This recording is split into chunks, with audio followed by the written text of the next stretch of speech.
요한계시록 7장 9절에서 17절까지 말씀, 제가 한 절, 여러분이 한 절, 한 절씩 함께 교독해서 말씀 보도록 하겠습니다. 제가 먼저 읽도록 하겠습니다.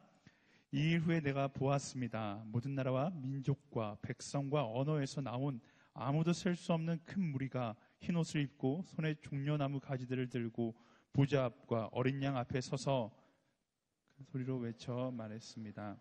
구원은 보좌에 앉으신 우리 하나님과 어린 양께 속한 것입니다. 그때 모든 천사들이 보좌와 장로들과 내 생물 주위에 둘러서 있다가 보좌 앞에 엎드려 얼굴을 땅에 대고 하나님께 경배하며 말했습니다. 아멘. 찬송과 영광과 지혜와 감사와 존귀와 능력과 힘이 우리 하나님께 영원토록 있기를 빕니다. 아멘. 그때 장로들 가운데 하나가 내게 물었습니다. 이 흰옷을 입은 사람들이 누구며 또 어디에서 왔습니까? 나는 그에게 대답했습니다. 네, 주여, 당신이 아십니다. 그때 그가 내게 말했습니다. 이들은 큰 환난으로부터 나오는 사람인데 그들은 어린 양의 피로 그들의 옷을 씻어 희게 했습니다. 그래서 그들이 하나님의 보좌 앞에 있고 그분의 성전에서 밤낮으로 그분을 섬김으로 보좌에 앉으신 이가 그들 위에 거하실 것입니다. 그들이 다시는 굶거나 목마르지 않고 해나 어떤 열기도 그들을 해치지 못할 것입니다. 함께 읽겠습니다. 보좌 가운데 계신 어린 양이 그들의 목자가 돼 그들을 생명의 샘물로 인도하시고 하나님께서 그들의 눈에서 모든 눈물을 닦아주실 것입니다. 아멘. 이 시간 하늘의 노래라는 말씀의 제목으로 우리 김승수 목사님 나오셔서 말씀 전해주실 텐데 우리 큰 박수로 목사님 환영하도록 하겠습니다.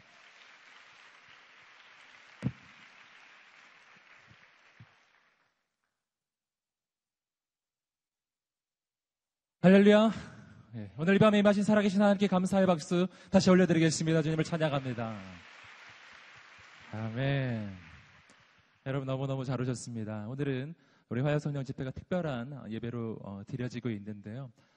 우리 화요성령 집회 우리 예배팀이 매년 혹은 경년으로 화요성령 집회 앨범을 만들고 있습니다. 찬양의 그 앨범을 만들고 있는데요. 바로 오늘 그 앨범이 녹음되는 날입니다. 알고 계시나요? 모르시나요? 네, 혹시 모르셨을까봐. 그래서 오늘이 그 앨범을 녹음하는 날인데 그래서 평소보다 찬양을 조금 더 길게 했었고요. 또 새로운 찬양도 하고 그리고 또 오늘은 찬양을 조금 더 길게 하고 말씀과 기도의 시간이 조금은 아니고 조금 많이 짧아질 거예요. 그래서 하지만 오늘 찬양 가운데 은혜 받으시기를 축복합니다. 그래서 본래는 말씀하고 기도하고 나면 여러분 안녕히 돌아가시라 그랬는데 오늘은 가시면 안 돼요. 오늘은 가시면 안 되고요. 오늘 기도까지 해서 조금 빨리 끝날 것이고요. 그 뒤에 또 다시 우리가 다시 찬양으로 하나님께 예배하면서 또 다시 한번 나아갈 것입니다. 아시겠죠? 예, 가지 마세요. 예, 옆 사람에게 말해주시겠습니다. 끝까지 예배합시다. 그렇죠? 오늘은 찬양과 기도 그리고 다시 하나님께 찬양을 올려드리면서 오늘의 모든 예배가 또 마무리되겠습니다. 찬송 가운데 거하시는 하나님을 만나는 오늘 우리의 예배가 되기를 소망합니다. 이번 주만 이렇게 하는 게 아니라 다음 주 한 번 더 하게 됩니다. 이번에 앨범이 나오는데 CD, 2CD로 나와요. 한 개의 CD는 우리 원유경 목사님께서 인도하시는 팀이 함께하는 CD가 될 것이고 또 한 개의 CD는 우람하신 전도사님 잘 아시는 이우람 전도사님께서 또 함께하는 팀이 있습니다. 팀이 다음 주에는 그 팀이 함께 또 예배하며 나아갈 텐데 특별히 하나님께 구별된 시간과 장소에 하나님의 은혜가 있습니다. 저는 이 시간이 단순히 녹음의 시간이 아니라 하나님을 향한 참된 예배의 시간이 되기를 간절히 소망합니다.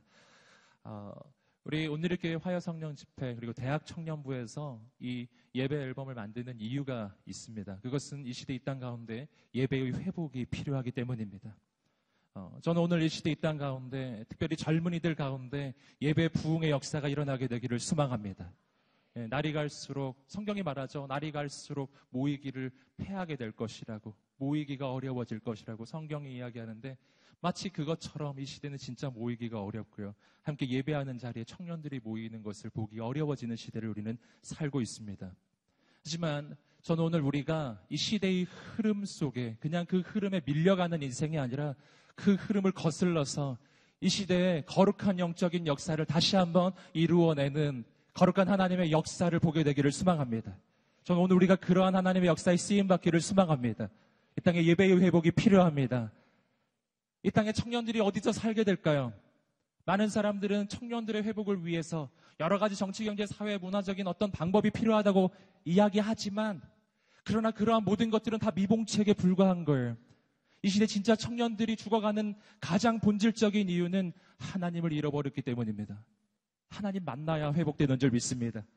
하나님 어디서 만납니까? 예배입니다. 예배예요. 그래서 예배는 회복되어야 합니다. 우리가 함께 만드는 이 앨범이 단순한 앨범이 아니라 이 안에 참된 예배가 담겨지고 이 앨범이 들려지는 곳곳마다 예배가 회복되고 그 찬양을 듣는 사람들마다 참된 예배자로 서게 되고 그 찬양이 들려지는 곳곳마다 거룩한 예배가 일어나게 되기를 소망합니다. 우리가 함께 이 앨범을 만드는 또 한 가지 중요한 이유가 있다면 그것은 이 시대 이 땅 가운데 새로운 노래, 새 노래가 필요하기 때문인 것이죠. 하나님의 거룩한 기름 부으심이 어디에서 일어날까요? 물론 익숙했던 노래 가운데도 일어납니다. 하지만 익숙했던 노래 속에서 우리는 우리 마음도 영혼도 다 익숙해져요. 새로운 마음이 필요해요. 새로운 노래가 필요합니다. 그래서 새 노래로 찬양하리라. 그 가운데 새로운 성령의 기름 부으심을 기대합니다. 오늘 예배의 자리 가운데 그 은혜를 기대합니다. 또 다음 주에 여러분 하나님 기대하는 마음으로 다시 한번 오십시오. 그리고 하나님께 또 예배하면 좋겠습니다. 하나님께서 역사하실 것입니다. 할렐루야. 하나님 기대하는 마음으로 잠깐 기도하겠습니다. 하나님 아버지, 오늘 우리 가운데 오셔서 말씀하여 주시옵소서. 예수 그리스도의 십자가의 보혈로 우리를 덮어주시고 오직 주님의 음성이 들려지기를 소원합니다. 예수님의 이름으로 기도드립니다. 아멘. 며칠 전에 저희 집 주방에 형광등이 불이 나가서요. 그 형광등을 이렇게 갈아 낀 적이 있어요. 그 형광등을 갈아 낀 일이 생각이 나더라고요.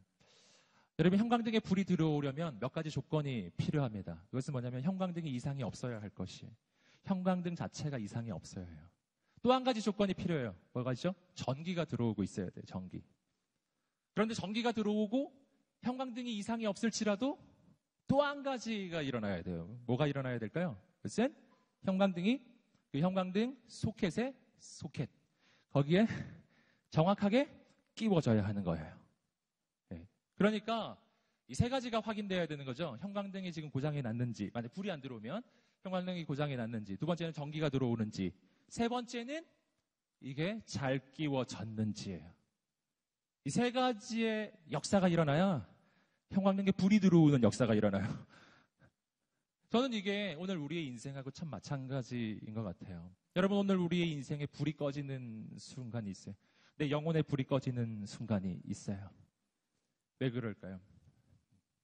여러분, 하나님이 우리의 인생을 잘못 지으셔서 그런가요? 우리 인생이 고장났을까요? 아니에요. 하나님은 우리의 인생을 존귀하게 지으신 줄 믿습니다. 여러분, 하나님의 능력이 없어졌습니까? 아닙니다. 하나님의 능력은 있습니다. 하나님의 그 능력은 지금도 저 하늘로부터 우리의 인생 가운데 흘러오는 줄 믿습니다.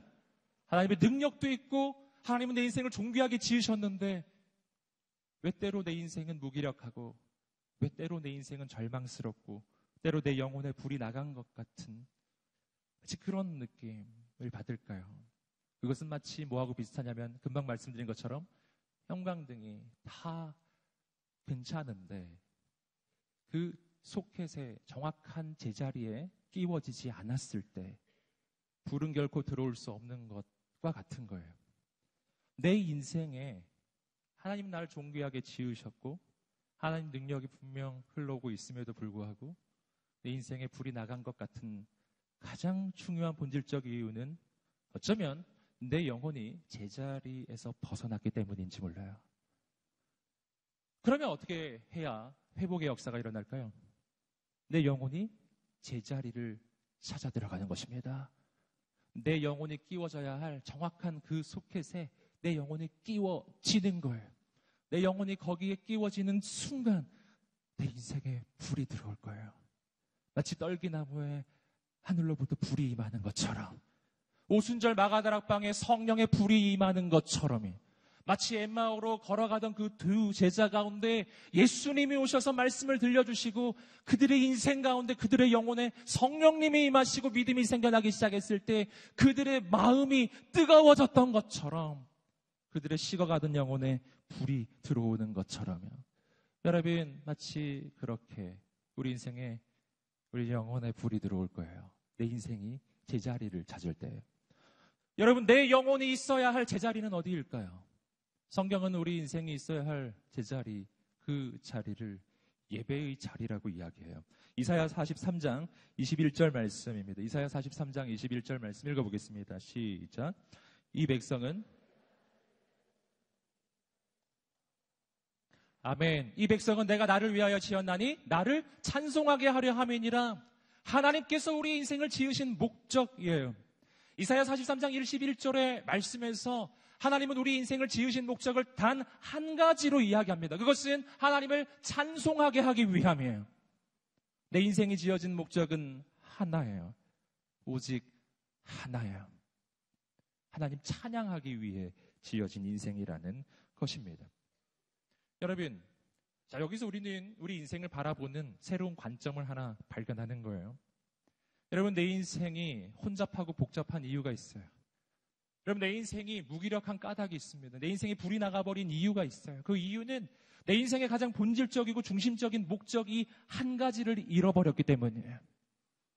여러분, 이 한 가지를 잃어버린 상황에서는 다른 것들은 아무리 애를 써도 되는 게 아니에요. 형광등이 제자리에 끼워져 있지 않으면 아무리 불을 켜고 난리를 피워도, 여러분, 아무리 데코레이션을 화려하게 해도 불은 안 들어옵니다. 여러분, 오늘 내 영혼은 제자리를 찾아야 해요. 내 인생의 중심 목적, 하나님을 향한 예배의 목적이 이루어졌을 때, 그때 내 인생은 질서를 잡아가기 시작해요. 그때 무엇이 진짜 목적인지, 무엇은 진짜 목적이 아닌 것인지 알게 되는 거예요. 단 한 가지의 목적, 하나님을 향한 예배라는 이 목적이 만약 사라지면 내 인생에는 목적이 아닌 것이 목적으로 등장하기 시작해요. 돈이 내 인생의 목적이 되기 시작하고, 명예가 내 인생의 목적이 되고, 권력이 내 인생의 목적이 되고, 쾌락이 내 인생의 목적이 되기 시작해요. 진짜 목적을 잃어버렸기 때문입니다. 다른 것들이 내 인생의 목적의 자리를 차지하기 시작하면서부터 인생은 혼란에 빠져요. 혼란의 도가니예요. 그리고 아무리 애를 써도, 아무리 힘을 써도 힘들고 지쳐가기만 해요. 여러분, 왜 그럴까요? 내 인생의 진짜 본질의 목적을 잃어버리면 마치 형광등이 소켓에서 살짝 빠져있는 것처럼 겉으로 보기에는 멀쩡해 보이는데, 근데 하나님의 능력이 흘러오고 있지 않아요. 내 인생의 본질의 목적을 잃어버리면 나는 내 한계 속에 갇힙니다. 그리고 나는 무기력함에 빠지는 것이죠. 여러분, 오늘 이 시간 내 인생의 진짜 목적을 발견하는 시간이 되기를 주님으로 축복합니다. 예배는 내 인생의 가장 중대한 목적이에요. 여러분, 성경을 통해서 우리는 또 한 가지 발견하는 것이 있는데, 이것은, 예배라고 하는 것은 내 인생의 가장 중요한 목적이면서 동시에 하나님께서 온 인류의 역사, 온 우주의 역사를 이끌어 가시는 하나님의 가장 제일 되는 목적이기도 하다는 것입니다. 이건 하나님의 목적이기도 해요. 하나님께서 온 세상을 향해서, 모든 민족을 향해서 선포하는 메시지를 한번 들어보세요. 시편 117편 1절 말씀을 함께 읽어보겠습니다. 시작. 너희 모든 나라들아, 아멘. 시편 67편 3절의 말씀도 계속 읽어보겠습니다. 시작. 하나님이여, 민족들이 주를 찬송하게 하시며 모든 민족들이 주를 찬송하게 하소서. 아멘. 모든 인류, 모든 민족, 온 세상의 모든 나라의 역사를 하나님께서 주관하시는 줄 믿습니다. 그런데 그 역사는요, 한 가지 지향점을 향해 가고 있어요. 여러분, 모든 인류, 모든 나라, 모든 민족의 역사는 하나님 한 분이 주관하고 계시기 때문에 역사가 다르고 문화가 다르고 민족이 다 다른 것처럼 보이고 세상이 복잡해 보여도, 그러나 하나님의 역사하심은 딱 하나의 목적을 향해 가고 있어요. 그것은 모든 민족으로 주를 찬양하게 하는 것입니다. 하나님은 역사하실 것입니다. 모든 민족이 하나님을 예배할 때까지 역사하실 것입니다. 여러분, 이것이 하나님의 역사의 시작이요 끝이에요. 에덴 동산에서 인간이 예배를 잃어버렸을 때 하나님 인간을 예배하기 위해서 아들 예수님을 보내주신 거예요. 그리고 모든 민족이 하나님을 예배할 때까지 하나님께서는 하나님의 사람을 온 세상의 열방 가운데 보내셔서 복음을 전하게 하시는 줄 믿습니다. 선교의 목적은 어디에 있을까요? 선교의 목적은 모든 민족으로 예배하는 것에 있어요. 선교의 목적은 예배예요. 여러분, 선교는 주님 다시 오시는 날 끝납니다. 주님 다시 오시면 그 이상은 선교가 되지 않아요. 한도가 있어요. 그 다음부터는 뭔가, 그 다음에는요, 주님 다시 오시고 나면 역사의 종말이 오고 났을 때 그 다음에는 하나님의 나라가 임하고, 그리고 하나님의 사람들이 다 함께 하나님을 예배하기 시작할 거예요. 모든 민족, 열방 가운데 구원받은 하나님의 사람들이 나와 하나님을 영원토록 예배할 것입니다. 여러분, 우린 천국 가서 뭐 할까요?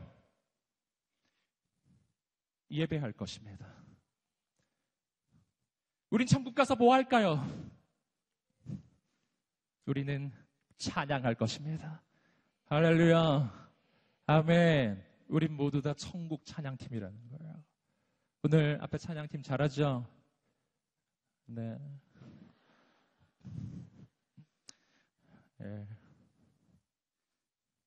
여러분도 하게 될 거예요. 네. 옆 사람이 말해줘. 당신은 천국신 겁니다. 네. 여러분, 여기 있는 무대 위에 있는 팀 많이 안 부러워요. 왜냐하면 천국 가면 우린 전부 천국 찬양팀. 여러분, 그곳에서 여러분 관객은 없어요. 그 찬양을 받으시는 오직 한 분 하나님만 계십니다. 그 주위에 있는 모든 사람은 전부 다 찬양팀이에요. 모두 콰이어예요. 한 가지 좋은 소식은 천국 콰이어에는 오디션이 없어요. 할렐루야. 네. 기대하세요. 오디션에 떨어지신 분들 축복합니다. 요한계시록 7장 9절 말씀 한번 보시겠습니다. 함께 읽어보겠습니다. 시작. 이 일 후에 내가 보았습니다. 모든 나라와 민족과 백성과 언어에서 나온 아무도 셀 수 없는 큰 무리가 흰 옷을 입고 손에 종려나무 보좌 앞에 어린 양 앞에 서서. 여러분, 요한계시록 7장 9절의 말씀, 바로 그 천국, 천상의 예배를 보여주는 거예요. 천상의 예배. 요한계시록에 나오는, 요한계시록 7장에 나오는 이 예배는요, 하나님의 비전이에요. 이건 현실의 이야기가 아니에요.